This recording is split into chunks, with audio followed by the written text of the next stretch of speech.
ये भी प्लास्टिक है एंड ये वाला पोर्शन भी प्लास्टिक का ही दिया गया है भाई। ग्राफिक्स का अच्छा काम है जो कि बढ़िया लग रहा है टैंक के ऊपर देखने में। बाइक बहुत ज़्यादा रॉ बनाई गई है। रॉयल एनफील्ड देती है पूरा लोहा।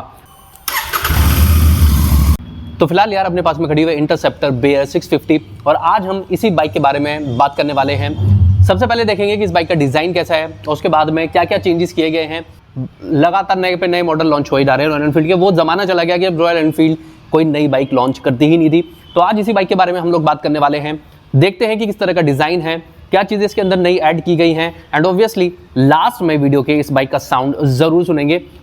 तो यार सबसे पहले बात करते हैं डिज़ाइन को लेकर। अगर डिज़ाइन को लेकर बात की जाए तो यार आप जैसे ही इस बाइक को चेकआउट करोगे तो आपको क्लियरली ये नज़र आने वाला है इस बाइक का जो डिज़ाइन है वो प्रॉपर एक स्क्रैम्बलर मशीन की तरह ही डिज़ाइन किया गया है। यानी कि अगर रॉयल एनफील्ड अपनी तरफ से बोला है कि हम लोग एक स्क्रैम्बलर दे रहे हैं तो प्रॉपर आपको एक स्क्रैम्बलर मशीन दिखाई देने वाली है। अगर हम लोग फ्रंट की बात करते हैं तो फ्रंट के अंदर आपको नज़र आने वाला है हेडलैम्प जो कि जिसके बीच में आर लगा होता है। अब ये सिग्नेचर हेडलैम्प बन गया रॉयल एनफील्ड का। अगर क्लियरली कहा जाए सुपर मेट्रो 650 के अंदर आपको यही हेडलैम्प नज़र आता है। अब क्लासिक 350 के अंदर भी, गोन क्लासिक के अंदर भी, और बाकी अगर दूसरी बाइक के बारे में हम लोग बात करते हैं जैसे कि हिमालयन 450 या फिर इंटरसेप्टर 650 सभी के अंदर आपको अब यही हेडलैम्प नज़र आने वाला है। यानी कि ये सिग्नेचर हेडलैम्प कहा जा सकता है। तो वही हेडलैम्प आपको उसके अंदर नज़र आएगा। एंड अगर हम लोग बात करते हैं साइड लुक के बारे में तो ये देख लो भाई, काफ़ी हद तक ये जो बाइक आपको रॉ फील देने वाली है, क्योंकि आपको फ्रंट में तो भाई कोई भी किसी भी तरह का लेग गार्ड वगैरह नहीं दिखाई देगा, जिसकी वजह से ऐसा लग रहा है कि बाइक बहुत ज़्यादा रॉ बनाई गई है। यानी कि एकदम रॉ मशीन वाली फील आपको ये बाइक देगी। अगर हम लोग बात करते हैं टैंक की तो ऑब्वियसली अब आपको यहाँ पर ग्राफिक्स नज़र आने वाले हैं। देखो अभी तक क्या होता था कि जो रॉयल एनफील्ड है काफ़ी ज़्यादा प्लेन कलर देता था, और अगर हम लोग बात करते हैं क्लासिक वगैरह के बारे में या फिर बुलेट 350 के बारे में तो वहाँ पर हैंड पेंट नज़र आता था। लेकिन यहाँ पर आपको प्रॉपर ग्राफिक्स नज़र आने वाले हैं। ग्राफिक्स का अच्छा काम है जो कि बढ़िया लग रहा है टैंक के ऊपर देखने में। एंड साथ ही आपको थोड़े से ग्राफिक्स दिखाई देंगे यहाँ इंटरसेप्टर बेयर 650 जहाँ लिखा गया है वहाँ पर भी आपको कुछ एक ग्राफिक्स का काम नज़र आने वाला है। और सीट जो है वो भाई वो डिफरेंट कलर की दी गई है। ब्लू कलर की सीट है, यहाँ पर येलो कलर की पूरी मशीन है एंड यहाँ जो उसका कॉम्बिनेशन है थोड़ा सा अलग करने के लिए जो सीट है उसको ब्लैक नहीं ब्लू रखा गया है। ब्लू ब्लैक का कॉम्बिनेशन यहाँ आपको नज़र आने वाला है। एंड साथ ही अगर आप देखेंगे तो स्टिकर के अंदर ब्लू, वाइट और येलो कलर है। अगर वाइट पोर्शन की बात करें तो आगे मडगार्ड के अंदर आपको वो दिखाई देगा। एक चीज़ जो आपको इस बाइक के अंदर नज़र आएगी कि अब जो रॉयल एनफील्ड की एक पहचान थी कि भाई रॉयल एनफील्ड देती है पूरा लोहा। तो लोहे के बारे में अगर बात की जाए तो ये जो टैंक है ये लोहे का ही है, यानी कि मेटल टैंक है। लेकिन अगर हम लोग बात करते हैं इस मडगार्ड के बारे में तो ये जो मडगार्ड है वो आपको प्लास्टिक का नज़र आने वाला है। इसका जो रियर पोर्शन है वो भी प्लास्टिक का है, यानी दो पार्ट के अंदर ये मडगार्ड दिया गया है। एंड जो पीछे वाला पोर्शन है वो भी प्लास्टिक है, दोनों प्लास्टिक है। एंड साथ ही ये वाला जो पोर्शन है ये भी प्लास्टिक है एंड ये वाला पोर्शन भी प्लास्टिक का ही दिया गया है भाई। यानी कि जो रॉयल एनफील्ड है भाई वो खुद को धीरे धीरे चेंज कर रहा है। यहाँ आपको प्लास्टिक का अच्छा खासा काम नज़र आएगा। लेकिन अगर हम लोग बात करते हैं इस रियर वाले मडगार्ड की तो यहाँ आपको मेटल का ही मडगार्ड दिखाई देगा। यानी वो जो लोहे वाली एक फील होती थी वो धीरे धीरे अब रॉयल एनफील्ड की तरफ से खत्म हो रही है। अगर हम लोग बात करते हैं इंजन की तो वही सेम इंजन जो इंटरसेप्टर में आता है, सुपर मेट्रो में आता है, यानी 650 प्लेटफॉर्म की जितनी भी बाइकें हैं रॉयल एनफील्ड की उनमें सभी में ये सेम इंजन आपको नज़र आने वाला है। एंड आपको यहाँ पर दिखाई देगा 648 सीसी का ट्विन सिलेंडर इंजन जो कि प्रोड्यूस करता है 47.4 PS की पावर एंड 56.5 Nm का टॉर्क। ये इंजन आपको नज़र आता है इंटरसेप्टर में, कॉन्टिनेंटल जीटी में, सुपर मेट्योर में, शॉटगन में, सभी के अंदर यही इंजन नज़र आने वाला है। एंड अगर हम लोग बात करते हैं इस इंजन से अलग हटके कि क्या चेंज है तो वो है भाई इस बाइक का एग्जॉस्ट। अगर आप एग्जॉस्ट के डिज़ाइन की तरफ देखोगे तो बहुत ही डिफरेंट इसका डिज़ाइन किया गया है। यानी अभी तक आपको किसी भी रॉयल एनफील्ड के अंदर इस तरह का एग्जॉस्ट नज़र नहीं आएगा। अगर हम लोग रियर सेक्शन की बात करते हैं तो यहाँ पे आपको एक बढ़िया अच्छा खासा ऊपर की तरफ गैप नज़र आने वाला है कि बहुत बड़ा गैप है टायर के और मडगार्ड के बीच में, जो आमतौर पे रॉयल एनफील्ड की बाइक के अंदर आपको नहीं नज़र आता है। अगर हम लोग हिमालयन को छोड़ देते हैं, एडवेंचर मशीन को छोड़ देते हैं, और यहाँ आपको पीछे मिलने वाला है 140/80 का 17 इंच का टायर एंड पीछे की तरफ आपको 270 mm का डिस्क ब्रेक मिलने वाला है और पीछे आपको ट्विन शॉक एब्जॉर्बर दिखाई देंगे।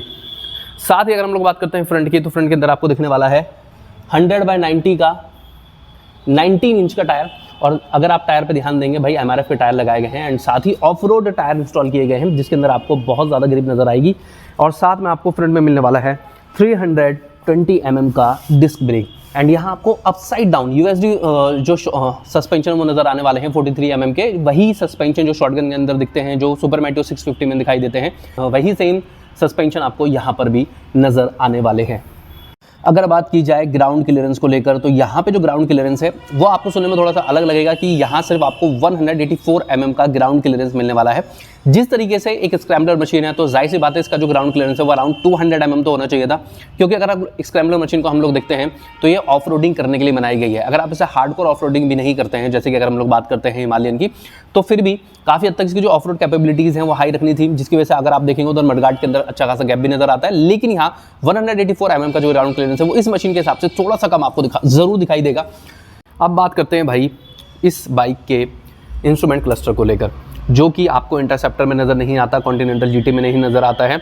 लेकिन यहाँ पे जैसे अगर हम उस बाइक को देखते हैं, इंटरसेप्टर बेयर 650 इसका नाम रखा गया है, लेकिन उसके बावजूद भी यहाँ जो इंस्ट्रूमेंट क्लस्टर है वो आपको अपडेटेड दिखाई देगा।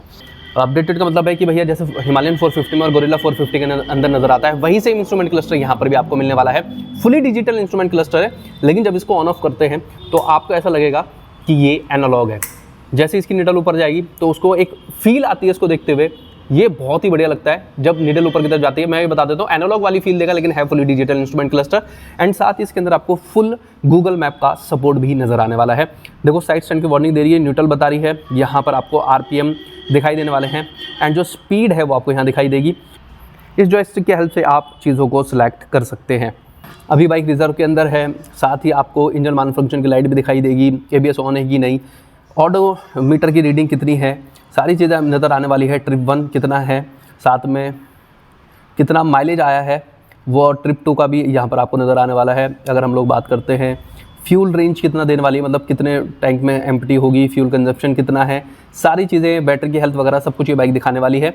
जब आप फ्यूल टैंक की तरफ देखते हो तो यहाँ पर आपको छोटा सा बेयर यानी भालू बना हुआ दिखाई देगा, नाम भी वही है। एंड यहाँ पे रॉयल एनफील्ड ने पूरा ग्राफिक्स के साथ में भाई रिप्रेजेंट भी किया है कि इस बाइक का मतलब क्या है। और यहाँ आपको E20 की बेजिंग नजर आने वाली है, जो ऑलमोस्ट हर एक बाइक के ऊपर अब दिखाई देती है। अगर हम लोग फ्यूल टैंक की कैपेसिटी की बात करते हैं तो 13.7 लीटर का फ्यूल टैंक आपको यहाँ पर दिखाई देगा। अब एक चीज़ बता देता हूँ कि भाई इसका जो माइलेज है वो अराउंड 20 से 25 ही आप कंसिडर करके चलो, मोस्ट प्रोबेबली 25-26 km तक दे सकते हैं अगर आप आराम से चलाओगे।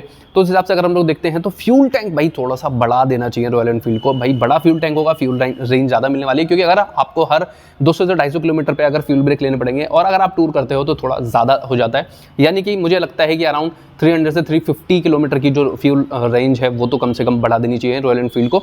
अगर हम लोग बैक डिज़ाइन की बात करते हैं तो बैक डिज़ाइन में आपको यहाँ एक ही साथ में जो टेल लैंप है, टेल लैंप के साथ में आपको जो इंडिकेटर हैं वो जुड़े हुए नजर आने वाले हैं। काफ़ी बड़े बड़े से इंडिकेटर दिखाई देंगे जो आपको हिमालयन 450 के अंदर भी नजर आते हैं। और साथ ही में जिस चीज़ की बात मैंने वीडियो के स्टार्ट में की थी, इस बाइक का एग्जॉस्ट जो काफ़ी अलग सा दिख रहा है। तो अब यार एक बार इस बाइक को स्टार्ट करता हूँ और आपको साउंड सुनाता हूँ कि किस तरीके का साउंड ये बाइक प्रोड्यूस करेगी।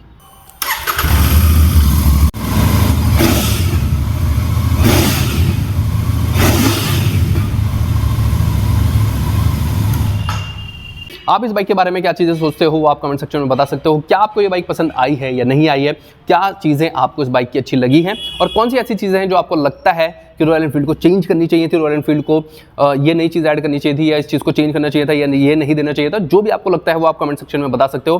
क्या आपकी ये बाइक चॉइस रहने वाली है, हाँ या ना, वो भी आप कमेंट सेक्शन में मेंशन कर सकते हो। या ऑलरेडी अगर आप इस बाइक को परचेज कर चुके हो तो आपको अपनी बाइक के अंदर क्या चीज़ें अच्छी लगी हैं और कौन सी कमियां आपको अपनी बाइक के अंदर नजर आई हैं, वो भी आप कमेंट सेक्शन में बता दो, जिससे कि दूसरे लोगों की हेल्प हो सके। तो बस यार आज की इस वीडियो में सिर्फ इतना ही। जल्दी आपसे मुलाकात करता हूँ नेक्स्ट वीडियो में, तब तक के लिए हैप्पी राइडिंग।